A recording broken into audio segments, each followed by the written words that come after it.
well, we're at this point to get our clutch reinstalled here.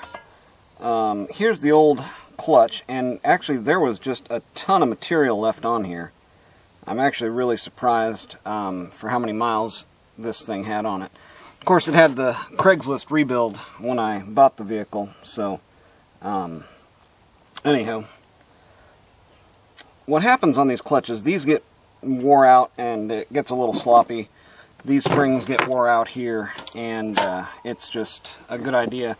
The vehicle had 230,000 miles, and I didn't really trust the Craigslist rebuild on it. So the parts list that we have that we're doing to this, which I maybe should have started with, but oh well, here we are.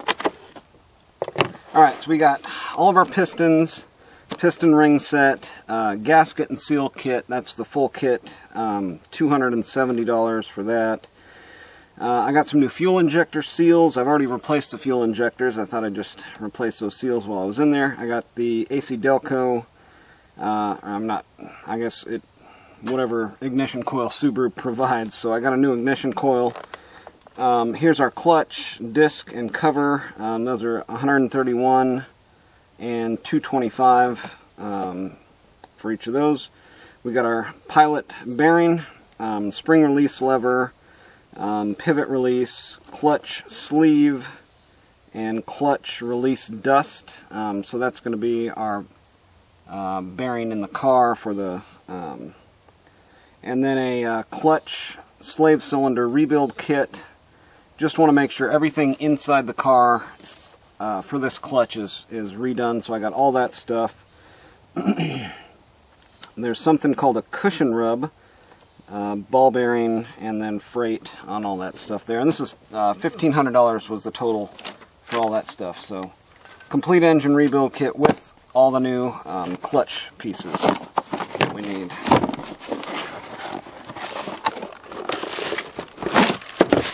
Now, I don't know that this came with an alignment tool, which it probably didn't.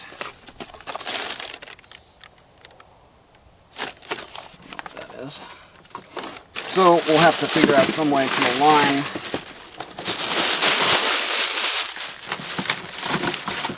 align our clutch as we're putting it in there. Yeah, no alignment tool. That's one nice thing. I was thinking about ordering this from somewhere like Car Parts or Rock Auto or somewhere that had the clutch alignment tool. Oh man, that's nice. Oh, this is a Exedy, E-X-E-D-Y. It's like a brand name clutch plate. Okay, so that's going to go like that. Now I need to find something that's this diameter, and then something that's the smaller diameter of that pilot. Alright, in order to get my clutch to seat up on here correctly, I made this little adapter piece which fits snugly right down into that pilot, and then this socket I found fits the inside of the clutch, and then that fits over that, and everything is all nice and snug. One thing I do want to do is clean up this mating surface. Again, very important to get our mating surfaces nice and clean. With this one here, this little bit of rust probably wouldn't do anything. Matter of fact, I know I wouldn't the first time you release the clutch and get it going down the road. It would, all this rust would come off there. I just want to give it a little scuff on the surface here so that clutch can, develop a nice mating pattern. Here, again, we've got this kind of aligned where it needs to be with the actual clutch. And now, yeah. Okay, yeah, just that simple. Yeah, this is a EXEDY clutch all the way around, so when you buy from Subaru, some of the parts are going to be these high quality-ish parts, so that's good. Just double check our alignment here. And that's just going to ensure your transmission is going to mount up square with this. Now once you press that clutch in,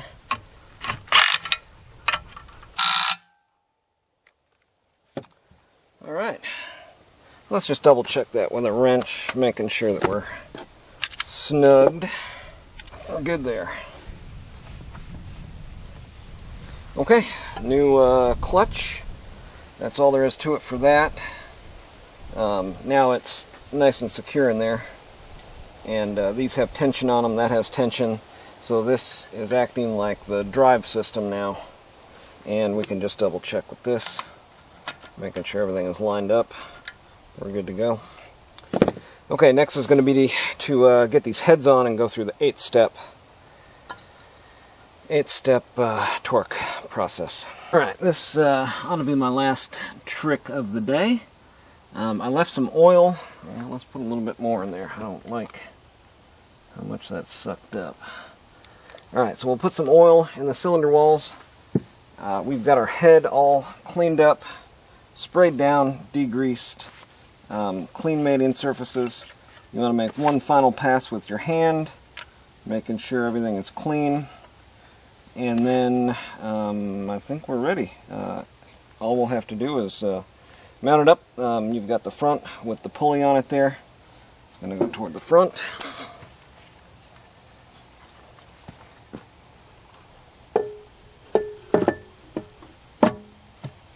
There we go.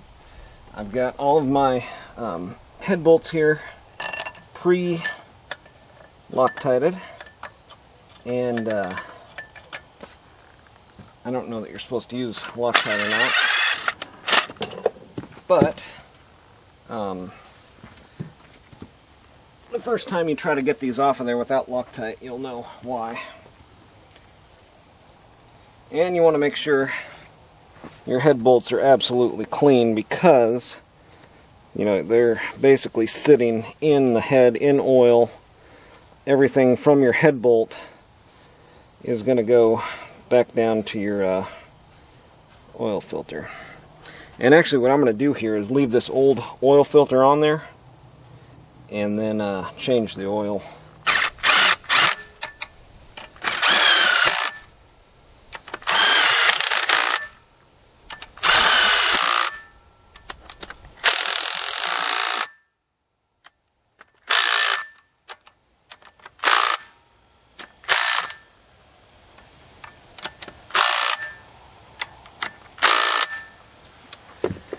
Alright, now here comes the fun part. This is where you need to have the manual readily available, because there is a 8-step torque sequence here. So let's see, 2005 and later, steps 1 through 8. So step 1, 22 pounds in the pattern. And the pattern is going to be the same pattern for basically any sort of gasket. You got basically 1, 2, 3, 4, 5, 6. Something to that effect. Alright, so I'm at 20 pounds.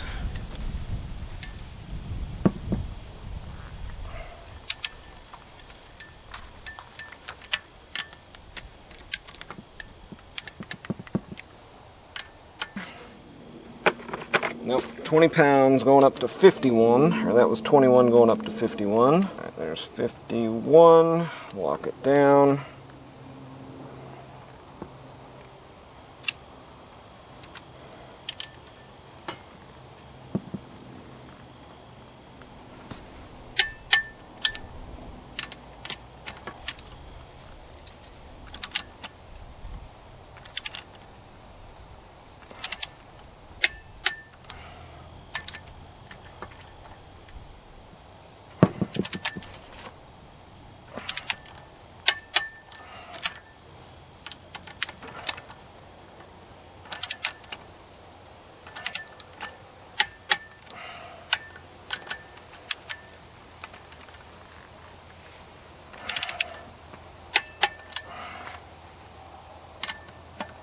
So here's where it gets fun. Step 3.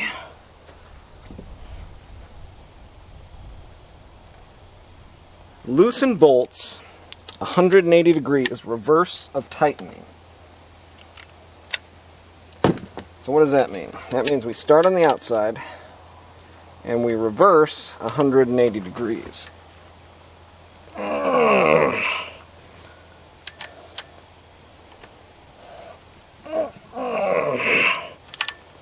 Okay. 180. Let's do this one this way. 180. 180. 180. Okay, now step 4, loosen an additional 180. I don't get it. What is this doing? They're already loose. I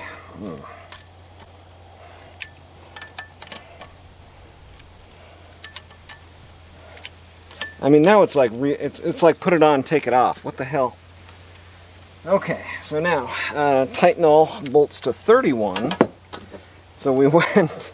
Oh boy, one of these guys. It's like a joke. All right, so now we need to back it. 31.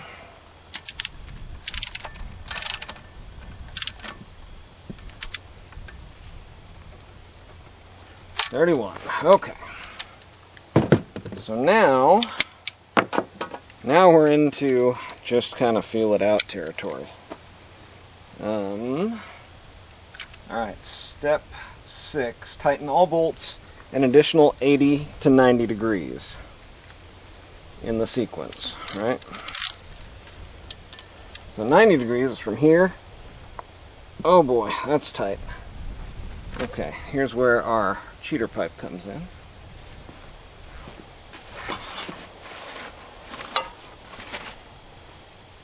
Alright, 80 to 90 in the sequence. 90. 90.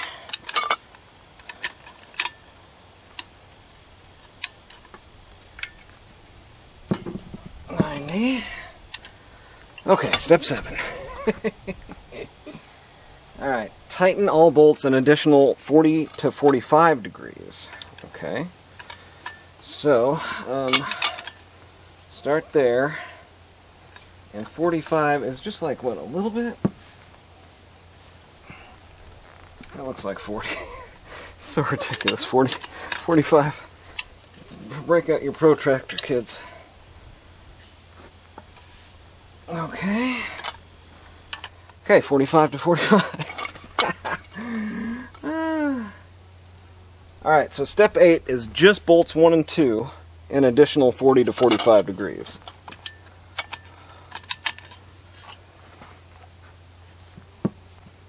$40, $45.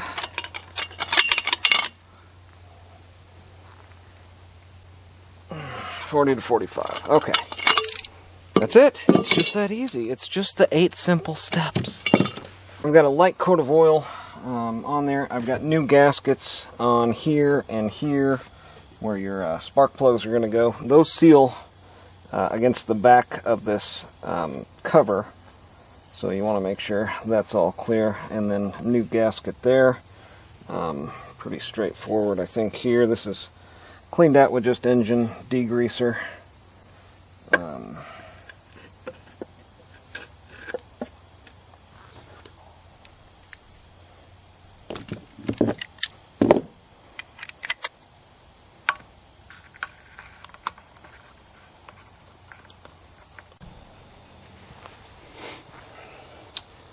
Alright, let's try to get this timing belt on here. This is really the trickiest part, because this one, when you're at top dead center, it wants to have the valves all the way down in the intake position.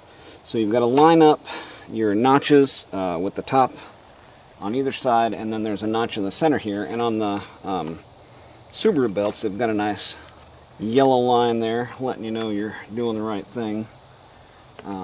So get your belt lined up in the notch, and this is the tricky part. With this in the notch, it's going to kind of want to click over,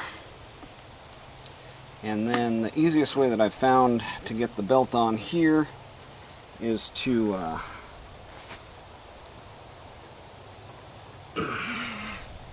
see, this is all tight. We're top dead center, top dead center, top dead center, top dead center. And then this is compressed. I mean, the only thing that I know to do here is just to kind of brute force it around, and using some of the leverage here.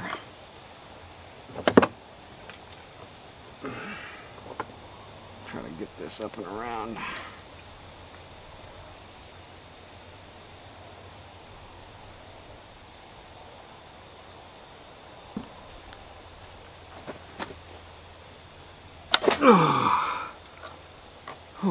Okay. Yeah, I think that's it. Alright, so now we're notch, notch, notch.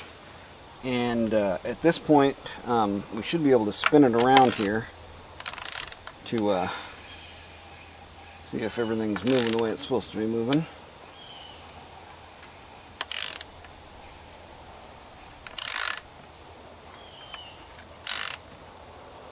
Give it one full rotation here, just to kind of check, and you're working against that compression, you know, the whole time. But I hear valves moving, and I don't hear anything clunking, and I don't feel any binding up.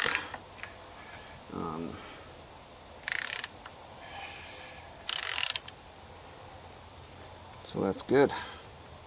Alright, that was one full stroke.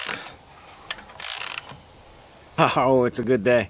We're going to get this reinstalled in the Subaru and see how it drives.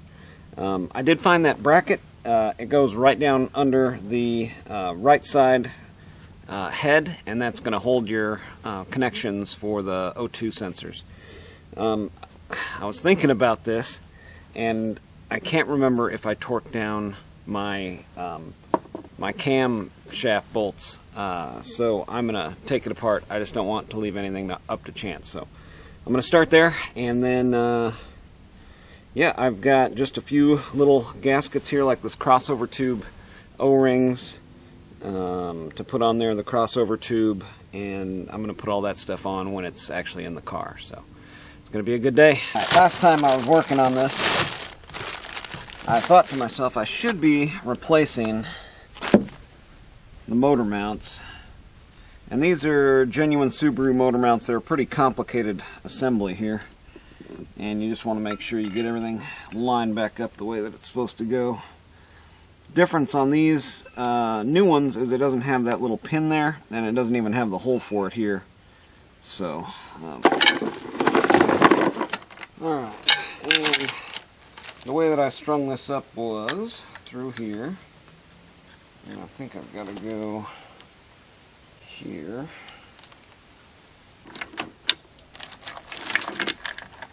That looks about right.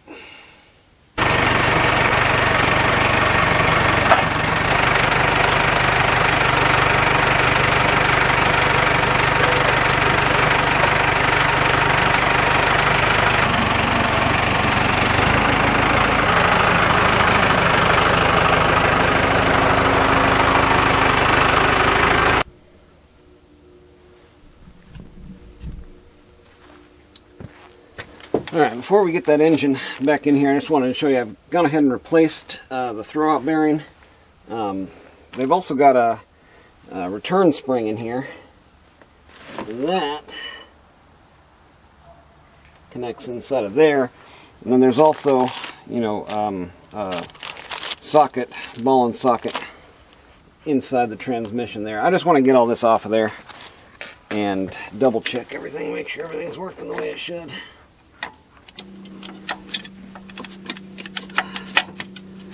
There we go. Okay. Now we can kind of take a look at this. Okay. There's the old one. Put our new one in there. blow this out too. And then I think I'm going to change this spring out. It's not looking very holdy anymore. Alright, here's our new spring. It looks like there was lube inside of here, which has since turned to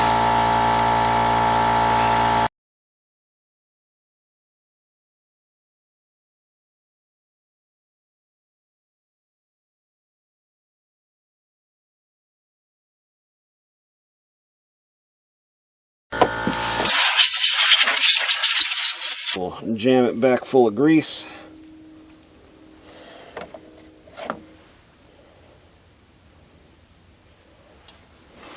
And go to installing it in there.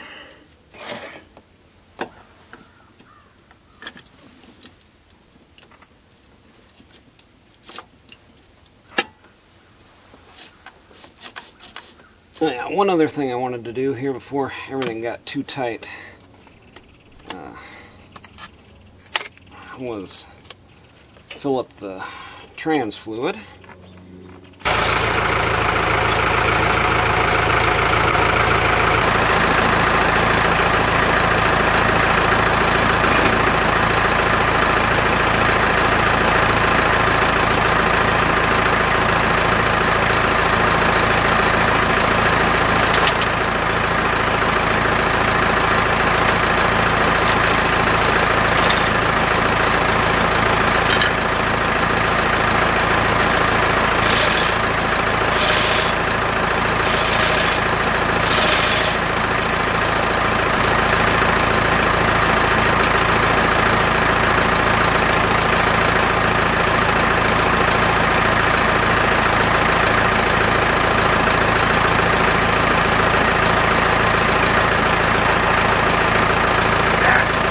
As you can see, we got the engine in. It's sitting a little far back, and it's crooked. So let's see if we can adjust that. Some binding happening here. Hammer. Yep.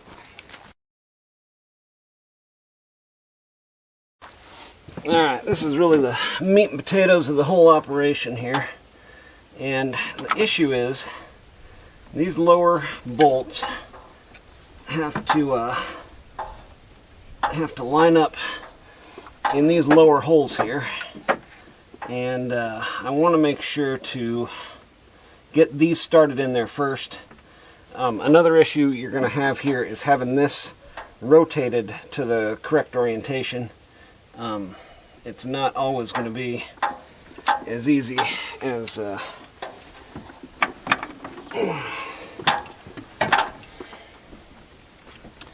not always going to be as easy as it seems here.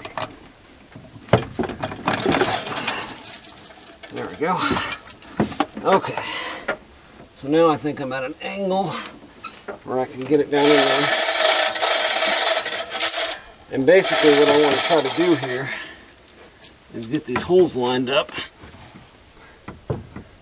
and then pick the trans up.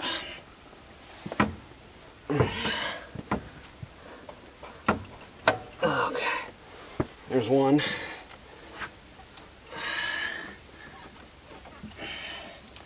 I've got this loosened so it can move around freely. Next step is to... Oh, shoot. I got it in on both sides. Well, that's good. So now...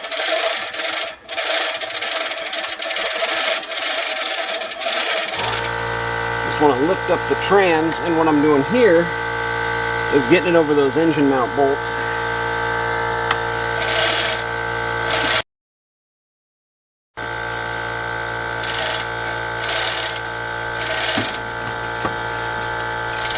Come on.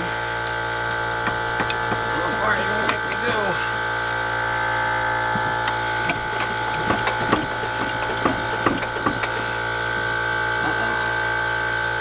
Something just happened right there. Oh, I think it did. Let me check my engine mount bolts. Yeah, engine mounts are above where they need to be. Looks like the trans is hooked up.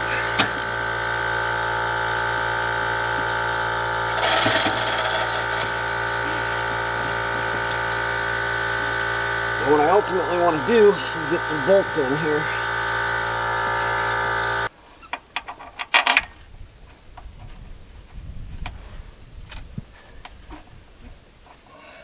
So I got all those hooked up on the bottom. I took this long one thinking this one was for the starter. It's not. The two long ones actually go on the top here, and these have through holes all the way through. So I grabbed one from this side down here, right there. Alright, now let's talk a little bit about the order. Well, first let me stop right there. I was down there tightening up those bolts. The right way to get those is with one of those wobble sockets and an extension, because the axle is right in the way. You can do quite a bit with a open end, but to actually get any torque on it, you're going to have to get a wobble socket. So that's where we're at with that. Now let's talk about the order of operation to get it down and seat it into place. I've got enough of these tight where I can start going through that process. I've also got my bracket here for my new airbox, but you can see the engine is still up, and it's, I think, still out of the engine mounts down there. So what we're going to want to do is just lower it down. Let's see, lower this way. Whoa, why are we, okay, so here's our engine mounts back in there, and it just needs to rotate a little bit. That one's almost in on this side. Right there. That one's almost in, but it just needs to rotate just a little bit, and it should slip right down in there. There it goes.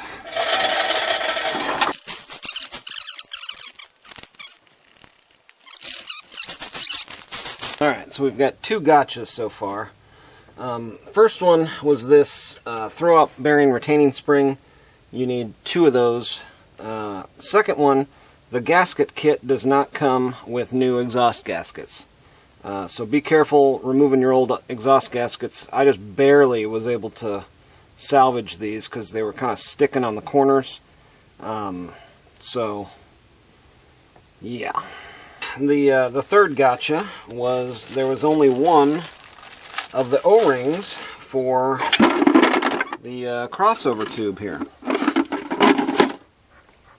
See, I've got my wiring ready to go.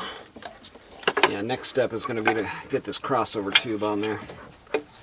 And yeah, I went looking through my little bag of goodies from Subaru, and lo and behold, there was only one of the O-rings, and this isn't your standard O-ring that you can get from like your Harbor Freight kit. It's a very specialized, big, thick O-ring, and yeah, luckily enough, from the last time that I did this and I rebuilt the heads, I had this little kit, and it's actually got these are all your O-rings and seats for your injectors. So word to the wise there, don't throw away your spare parts from these jobs. You never know when they can come in handy. Alright, this is a pretty critical part of the process, but also not too difficult of a process, and that's the wiring. Now the first thing you want to do is get it lined up. Like this one, and it's got this kind of easy connection type of deal there, and that's going to actually let's see here, how does that slide onto there? See, that sits against like that, goes there. Let's just see how we're lining up here. But it's basically going to hang out underneath the intake manifold like that, and these all kind of go, see, here we go. There's that, there's that, there's that, and they just all kind of line up where they're supposed to go.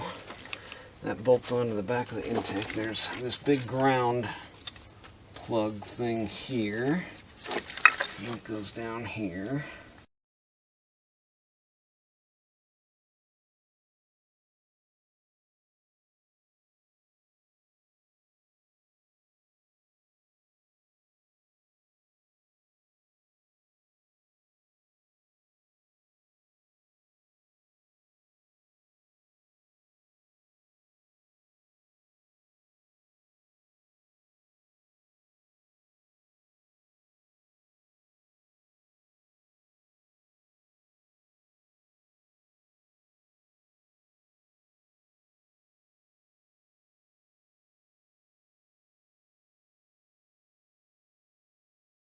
Alright, so the hardest thing to get hooked up here is the wiring harness. Okay, there we go. We're down there. Down there. And you can basically only do it with the distributor disconnected there. And it's this harness for like the main wiring harness. It just has like some connection points here that go into the back of the intake. Alright, so I took the head out and basically I found myself digging myself a hole. And so the only way to get this on there, you've got to have the distributor off of the intake. And then there's two bolts right down here. Let's see if we can see them there. And those are for the wiring harness. It's got kind of a block on there that just holds it onto the intake. So there's that one and then one on the other side. And those are the most difficult ones. So, yeah. And then there's that weird kind of single electrical connector. Where did that go? Still don't know where that goes.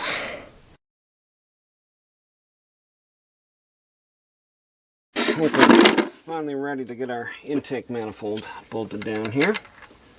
And I just want to get all of these started. Now I've got all of the electrical plugs landed. Double check that. There is, let's see here, eight bolts that are going to hold our intake manifold in.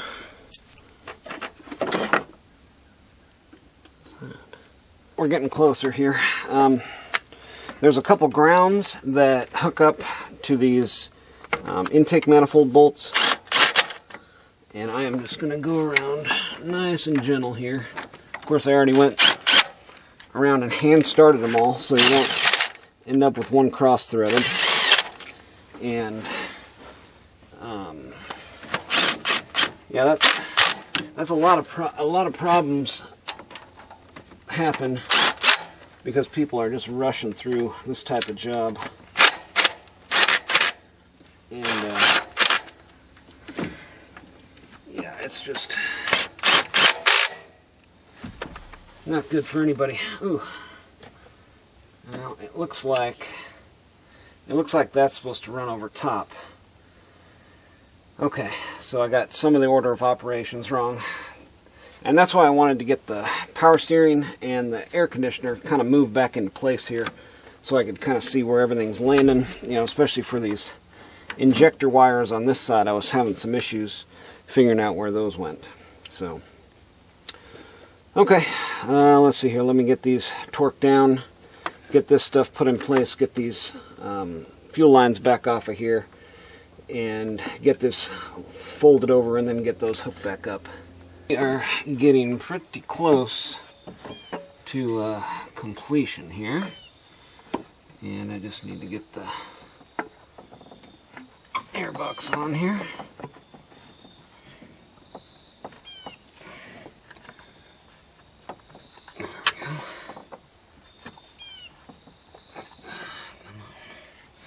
Come on now. There we go. There it is.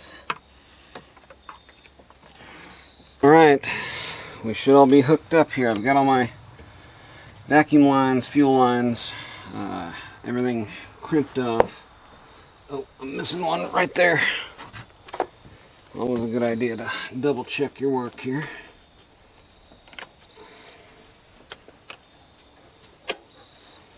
There we go. Okay, all vacuum lines secured. All electrical lines secured. One of the belts there was the wrong size. But let's put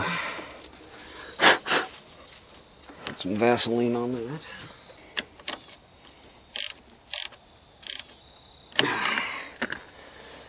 Okay, let's fire it up. Yeah, I almost made one very big mistake. Can you guess what that might be? Down there in the comments. What did I almost forget that would have been pretty detrimental to a brand new rebuilt engine with new pistons and rebuilt heads and everything else? As a hint, almost forgot to fill it up with oil. Another thing you might forget is to tighten up that drain plug. So yeah, I may not even start it tonight and just wait till tomorrow. I do need to get some distilled water for the antifreeze, but that would give me some time to kind of think over what other things I might have forgotten. This is after one full day's worth of work. It's about 5 o'clock now, and I've got the coolant filled up with 1.5 gallons, so I had one 50-50 and one straight.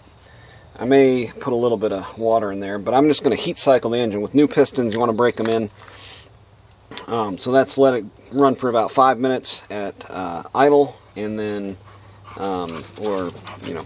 you want to get it up to a temperature, and then let it cool completely down, and then back up to a temperature where you're revving it at about half throttle for another 5 minutes or so, and then letting it cool all the way back down. So we'll start that process, see if we've got some coolant moving. We have to add a little bit of water in there. Fingers crossed. I mean, I don't know if it's going to start even. So here we go.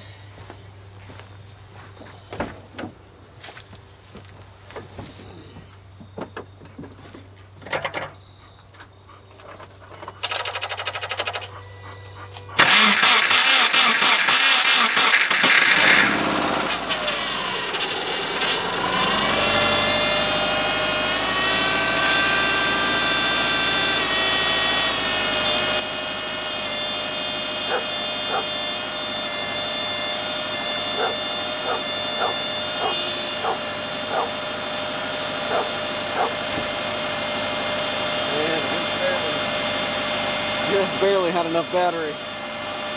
My battery's been sitting there for too long.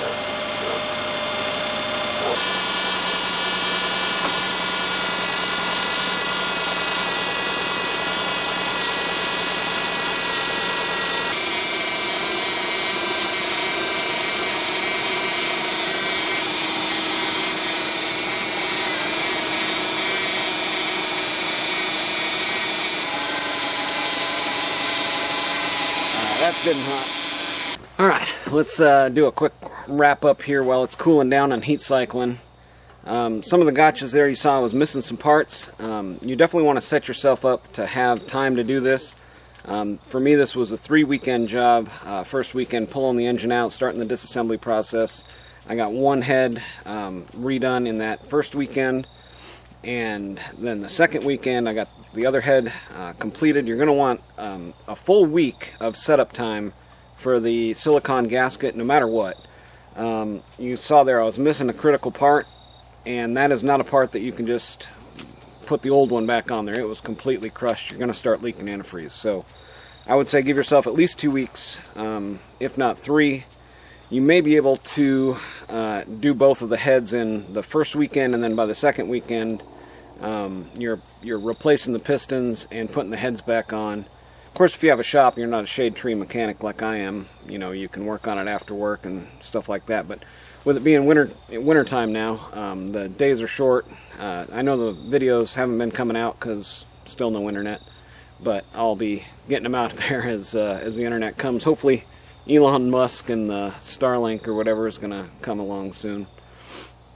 You definitely want to make sure you're double checking and triple checking yourself, torquing everything to the spec. Don't get in a hurry. I mean, I can't stress that enough.